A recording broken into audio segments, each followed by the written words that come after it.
आज हम लोग क्लास 10th का सेंटअप एग्ज़ाम का साइंस का टोटल ऑब्जेक्टिव देखेंगे। अगर आपने अभी तक चैनल को सब्सक्राइब नहीं किया तो सब्सक्राइब करके बेल नोटिफिकेशन प्रेस कर दें।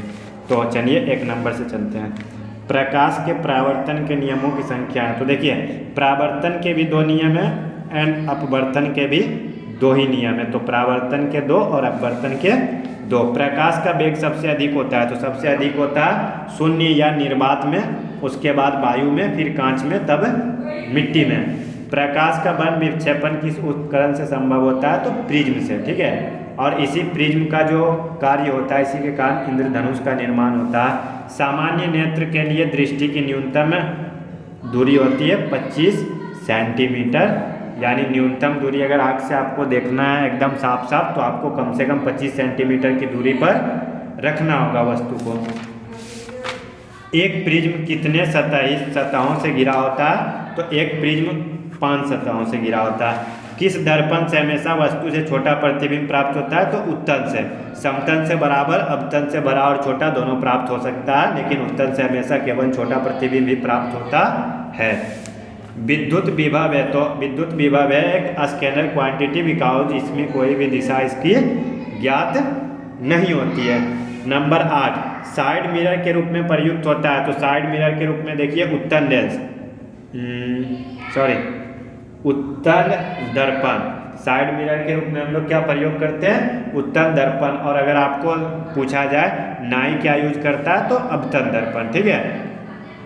जब प्रकाश की किरणें हवा से कांच में प्रवेश करती है, तो देखिए हवा विरल माध्यम है और ये सघन है। तो अगर विरल से सघन में प्रवेश करता है ना, तो ये अभिलंब की ओर झुक जाती है। अगर ये हम लोग बोलते हैं कांच से हवा में, तो वो हो जाता है अभिलंब से दूर, ठीक है। लेकिन ये विरल से सघन में कर रहा है तो अभिलंब के निकट, ये अभिलंब की तरफ मुड़ जाएगी, झुक जाएगी। चुंबकीय क्षेत्र का SI मात्रक होता है टेस्ला, याद कर लीजिएगा। समांतर क्रम में जुड़े जो प्रतिरोधक जिनके प्रतिरोध R1 R2 है, तो इसका प्रतिरोध का फार्मूला होता है R1 × R2 बटे R1 + R2। चलते हैं प्रश्न नंबर 12 में। जूल प्रति कूलॉम कहा जाता है वोल्ट का ये विभव का मात्रा है, ठीक है। फिर आगे हम लोग चलते हैं 13 दूरदृष्टि दोष। देखिए दृष्टि दोष में उल्टा चलता है। दूरदृष्टि दोष में दूर वाला दिखेगा, निकट वाला नहीं दिखेगा। तो इसका होगा दूर की वस्तुओं को साफ साफ देख सकता है। हमारे घर में जो विद्युत आपूर्ति होती है वो AC होता है, यानी प्रत्यावर्ती 220 वोल्ट, ठीक है। DC बैटरी का होता है 12 वोल्ट, ये भी बैटरी का 12 वोल्ट, ये प्रत्यावर्ती है बट बहुत कम है। तो 220 वोल्ट पर प्रत्यावर्ती धारा हमारे घर में जो है वो मेन लाइन से प्रवाहित होती है। आगे हम लोग देखते हैं 15 नंबर। लघु पथन के समय, लघु पथन मतलब शॉर्ट सर्किट, जब शॉर्ट सर्किट मारता है ना तो विद्युत धारा का मान बहुत अधिक बढ़ जाता है, जिससे कि क्या होता है हमारा जो शॉर्ट सर्किट में जो हम लोग लगाते हैं घर में फ्यूज, उसका तार जो होता है वो गल जाता है और हमारे घर में विद्युत का कनेक्शन कट जाता है, जिससे कि हमारा जो उपकरण होता है वो खराब नहीं होता है। विद्युत का सुचालक, हवा तो सुचालक नहीं है, कागज भी नहीं है, मिट्टी का तेल भी नहीं है, बट ग्रेफाइट दुनिया का एकमात्र ऐसा अधातु नॉन मेटल है जो कि सुचालक होता है। अब आप पूछिएगा कि ग्रेफाइट क्या होता है, तो आप पेंसिल का जो नोक देखते हैं ना, काला काला जो होता है वही होता है ग्रेफाइट। और उसमें अगर आप करंट अगर पास करिएगा ना तो करंट पास हो जाएगा। क्षारीय विलयन का pH मान कितना होता है? तो देखिए 1 से 7 तक होता है अम्ल, 7 होता है उदासीन, और 7 से ऊपर जो होता है वो होता है 7 से अधिक होता है क्षारीय का, ठीक है। तो 17 का B हो जाएगा, नोट A। निम्नलिखित में कौन विजातीय यौगिक है? तो चूना पत्थर, संगमरमर, खरिया एक ही है, बट प्लास्टिक और पॉलिश जो है ये विजातीय यौगिक है। बेकिंग सोडा का रासायनिक सूत्र है NaHCO3 सोडियम बाइकार्बोनेट। आगे हम लोग चलते हैं नंबर 20 में। निम्नलिखित में से हाइड्रोकार्बन में कार्बन परमाणु के बीच आबंध होता है C3H4। CnH2n2 किसका सामान्य सूत्र है? तो एल्केन का। 22 में देखते हैं कार्बन यौगिकों में कार्बन की संयोजकता होती है, कार्बन की संयोजकता होती है 4। अम्ल राज्य में HCl और HNO का अनुपात होता है 1:3।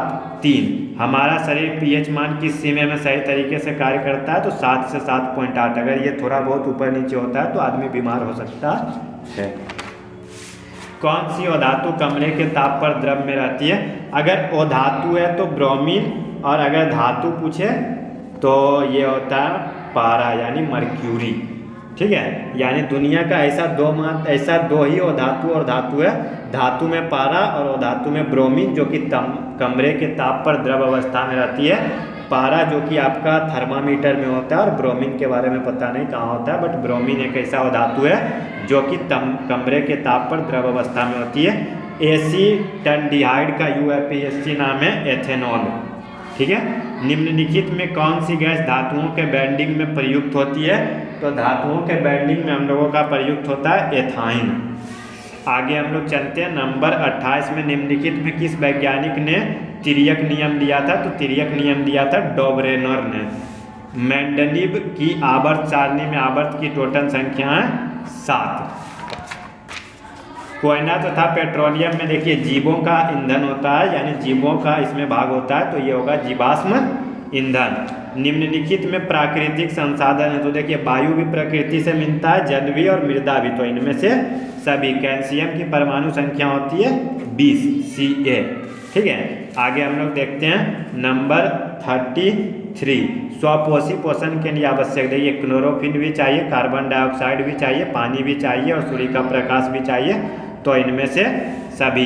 कौन एक अपघटक है? तो बैक्टीरिया, जो कि एक अपघटक का काम करता है, यानी किसी भी वस्तु को सराहने गिराने का काम करता है। आगे अब हम लोग चलते हैं 35 में। एक लिंगी पुष्प का उदाहरण है, तो देखिए पपीता में एक लिंगी पुष्प होता है, यानी पपीता में एक ही लिंग पाया जाता है, अलग अलग लिंग पाया जाता है, बट सरसों और अड़हुल में एक ही पौधा में दोनों लिंग पाया जाता है, यानी बाइसेक्सुअल होते हैं सरसों और अड़हुल, बट पपीता इज यूनिसेक्सुअल। 36 में मेंडलीफ ने अपने प्रयोग में किस पौधों का चयन किया था? तो मेंडलीफ ने जो है ना मटर का चयन किया था इन्होंने अपने खोज में। जीव किस परिक्रम द्वारा अपनी संख्या में वृद्धि करते हैं? तो देखिए प्रचलन का मतलब होता है कोई भी चला हुआ नियम, जनन या प्रजनन, इसी को हम लोग बोलते हैं प्रजनन या जनन, जिसमें कि लोग क्या होता है अपने जैसे संतानों की उत्पत्ति करता है, जिससे कि उनकी संख्या में वृद्धि होती है। श्वसन का मतलब सांस लेना और पोषण का मतलब पेट भरना। तो अब आगे हम लोग चलते हैं 38। नर युग्मक और मादा युग्मक के संगठन को कहते हैं निषेचन। स्त्री केचर का आधारीय भाग होता है, तो स्त्री केसर का आधारीय भाग होता है अंडाशय, और पुष्प का होता है पुष्पासन। ठीक है, अब आगे हम लोग चलते हैं नंबर 40। कौन सी रक्त समूह सभी रक्तों से रक्त ले सकता है? तो देखिए AB को हम लोग बोलते हैं रक्तग्राही, यानी ये सभी का रक्त ले सकता है, और O को बोलते हैं रक्तदाता, यानी O सभी को दे सकता है। मेंडल का प्रथम नियम क्या है? तो मेंडल का प्रथम नियम है पृथक्करण का नियम, लॉ ऑफ सेग्रीगेशन। निम्नलिखित में कौन पुनरुद्भवन का उदाहरण है? तो देखिए ये जो प्रजनन होता है ना स्पायरोगायरा में पुनरुद्भवन के द्वारा ये अपने जैसे संतानों की उत्पत्ति करते हैं। अमीबा और हाइड्रा जो होता है, हाइड्रा मुकुंदन के द्वारा और अमीबा जो होता है कुटपाद के द्वारा अपनी संख्या में वृद्धि करते हैं, और स्पायरोगायरा जो होता है ये पुनरुद्भवन के द्वारा यानी रीजनरेशन के द्वारा अपना संख्या में वृद्धि करते हैं। गर्भपात की सुरक्षित अवधि होती है, तो गर्भपात की सुरक्षित अवधि होती है 24 सप्ताह, यानी 24 वीक यानी 6 महीना। एक महीना में 4 वीक होता है, तो 24 सप्ताह में 4 भागा 24 6 महीना के भीतर कर सकते हैं। 6 महीना से ऊपर वो सुरक्षित बिल्कुल भी नहीं होती है। भागते या दौड़ते समय कौन सी हार्मोन सक्रिय होती है? तो भागते या दौड़ते समय हमारे शरीर में एड्रीनलिन सक्रिय हो जाती है, जिससे कि आदमी हाँफने लगता है और कुछ दूर चलने के बाद दर्द भी करने लगता है कभी कभी, क्योंकि इंसान में जो होता है एक अम्ल जमा हो जाता है। मास्टर ग्रंथि किसे कहते हैं? तो मास्टर ग्लैंड बोलते हैं हम लोग प्यूट्रिटरी ग्लैंड को, पिट्यूटरी। ठीक है, पादप हार्मोन का उदाहरण है, तो पादप हार्मोन का एक उदाहरण है ऑक्सिन। कौन सा एंजाइम लार में पाया जाता है? तो लार में देखिए हम लोगों का पाया जाता है, एक मिनट, लार में हमको लगता है पेप्सिन, टाइलिन और ट्रिप्सिन, ये तीनों तो पाया जाता है, ट्राइलिन ही सही है, ठीक है। ये पेप्सिन जो है ये अमाशय और ट्रिप्सिन जो है ये शायद यकृत लीवर में पाया जाता है, ठीक है। अब आगे हम लोग चलते हैं 48 में, निम्नलिखित में कौन सा प्रभावी गुण है, तो प्रभावी गुण लंबा नैश सूत्र है, तो नैश सूत्र हम लोगों का हो जाएगा 1/b - 1/u बटे 1/f। ये तो बहुत ईजी क्वेश्चन था, पता नहीं कैसे गलत किया जिसका क्वेश्चन था। फिर आगे हम लोग चलेंगे 50, द्विअवतन लेंस को देखिए, द्विअवतन लेंस को अपसारी अभिसारी दोनों प्रकार का लेंस, इनमें से सभी। उत्तल लेंस की क्षमता, तो देखिए उत्तल लेंस का जो पावर होता है वो पॉजिटिव होता है। प्रकाश के अपवर्तन, हमने जब शुरू किया था ना इस प्रश्न को बनाना, तो उसी टाइम बताया था कि परावर्तन और अपवर्तन यानी रिफ्लेक्शन और रिफ्रैक्शन दोनों के दो दो नियम होते हैं। आगे चलते हैं, कौन रंग खतरा, तो खतरा का सिग्नल को दर्शाता है रेड। नीला जो है ये, नीला का तो पता नहीं, हरा जाने को और पीला तैयार होने को दर्शाता है। नीला शायद हॉस्पिटल या किसी चीज़ को दर्शाता है। विद्युतमय तार, यानी विद्युतमय तार कौन से कलर में होता है, तो देखिए विद्युतमय तार जो होता है ना, विद्युतमय तार हम लोग बोलते हैं गर्म तार को, तो गर्म तार जो होता है लाल रंग का होता है, ठंडा तार जो होता है वो काले रंग का होता है, ठीक है। विद्युत मोटर परिवर्तित करता है, तो देखिए विद्युत मोटर जो होता है ना, हम लोगों का विद्युत ऊर्जा को लेकर यांत्रिक ऊर्जा में बदलता है, जैसे कि पंखा हो गया, समरसेबुल हो गया, मोटर, ये सब विद्युत ऊर्जा को ग्रहण करके यांत्रिक ऊर्जा में बदलता है, जिससे कि हम लोगों का पंखा, मोटर ये सभी अच्छे तरीके से चल पाता है। किसी चालक का प्रतिरोध निर्भर करता है, देखिए अगर चालक का लंबाई बढ़ाएंगे तो प्रतिरोध बढ़ेगा, प्रकृति पे भी निर्भर करता है, क्योंकि सभी चालक का जो होता है प्रकृति अलग अलग होती है, तो वह प्रतिरोध भी बदल जाता है। अगर इसका क्षेत्रफल बढ़ाएंगे तो प्रतिरोध घटेगा, और इनमें से सभी पर यानी ये तीनों पर जो है प्रतिरोध रेसिस्टेंस जो होता है वो लेंथ, नेचर और एरिया तीनों पर निर्भर करता है। लेंथ बढ़ने से बढ़ता है, चालक का नेचर पे भी करता है, और ये बढ़ने से घटता है, ठीक है। तो इनमें से सभी पर। एक कूलम आवेश में इलेक्ट्रॉन की संख्या 6.25 × 10⁻18 बहुत ही ज़्यादा इंपॉर्टेंट VVI क्वेश्चन है, बहुत ज़्यादा बार पूछा जा चुका है, तो इसको रट जाइए, ठीक है। 6.25 × 10⁻18 यानी 6.25 × 10⁻18। कौन नाभिकीय विखंडन को नियंत्रित करने में प्रयुक्त होता है, तो नाभिकीय विखंडन को नियंत्रित करने में हम लोग यूज करते हैं कैडमियम रड। कैडमियम रड को हम लोग नाभिकीय विखंडन में नियंत्रित करने में उपयोग करते हैं। किस देश को पवनों का देश कहा जाता है, तो डेनमार्क को कहा जाता है पवन चक्की का देश, क्योंकि यहाँ बहुत अधिक पवन चलती है, तो यहाँ बहुत अधिक पवन चक्की भी है। अपघटन क्रिया, अपघटन का मतलब होता है टूटकर अलग होना, तो देखिए टूटकर अलग हो रहा है, सिर्फ इसमें एक जो था ये टूटकर क्या हो गया, अलग हो गया। ये है संयोजन, ये भी, ये तो हो जाएगा शायद इसका क्या बोलता है भूल जा रहे हैं, उदासीनीकरण, और ये भी विस्थापन, ठीक है। क्लोरोफॉर्म का अनुसूत्र है, तो क्लोरोफॉर्म का अनुसूत्र हम लोगों का है, एक मिनट, CHCl3, ये है हम लोगों का क्लोरोफॉर्म का सूत्र। 62 कौन सा लवण है, तो इसमें लवण है NaCl, सोडियम क्लोराइड, जो कि नमक का सूत्र है। आगे अब हम लोग चलते हैं 23, लोहे का परमाणु संख्या, यानी लोहे जो कि Fe होता है, तो Fe का परमाणु संख्या होता है 26, यानी 26 है हमारा परमाणु संख्या लोहे का। किस धातु को सरलता से काटा जा सकता है, तो देखिए धातु तो कठोर होते हैं, बस कुछ एक्सेप्शन है, जिसमें कि सोडियम को हम चाकू से काट सकते हैं, क्योंकि ये काफ़ी मुलायम होते हैं। हेमेटाइट, मैग्नेटाइट, ये सभी जो है हमारा लोहा का अयस्क है, यानी Fe, फेरस। धातु के ऑक्साइड होते हैं क्षारीय, और अधातु के ऑक्साइड होते हैं अम्लीय। सरलतम हाइड्रोकार्बन है, तो सबसे अधिक देखिए छोटा हाइड्रोकार्बन है मीथेन, CH3। दही में कौन सा अम्ल पाया जाता है, तो दही में देखिए हम लोगों का पाया जाता है लैक्टिक अम्ल। टमाटर और अमरूद में ऑक्जेलिक अम्ल। साइट्रिक अम्ल खट्टे फलों में पाया जाता है, जैसे कि नींबू। मेथेनोइक अम्ल के बारे में पता नहीं है, तो ये अब आगे चलते हैं 69 नंबर में। रबर एक बहुलक है, तो रबर देखिए हम लोगों का बहुलक है आइसोप्रीन का। कार्बन के अप्रूफ है, देखिए कार्बन का अप्रूफ हीरा भी है, ग्रेफाइट भी है और फुलेरिन भी है, तो इनमें से सभी।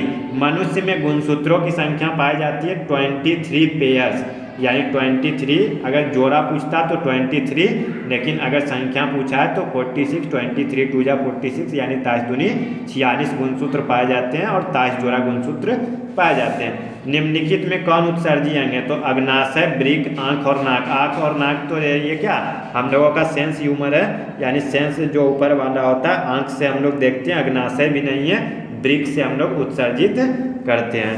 वृक्क की रचनात्मक एवं क्रियात्मक इकाई है नेफ्रॉन।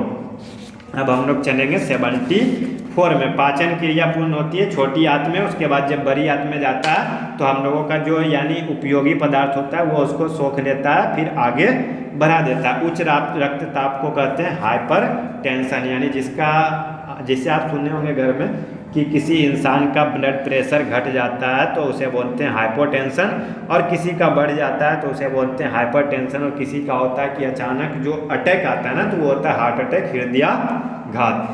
एंड्रोजेन है, तो एंड्रोजेन है ये शायद होना चाहिए नर हार्मोन।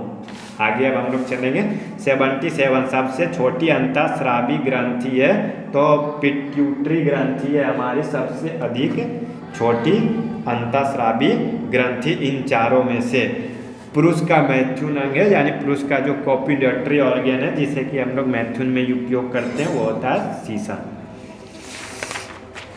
मनुष्य का वैज्ञानिक उपनाम है, मनुष्य का वैज्ञानिक उपनाम है होमो सैपियंस।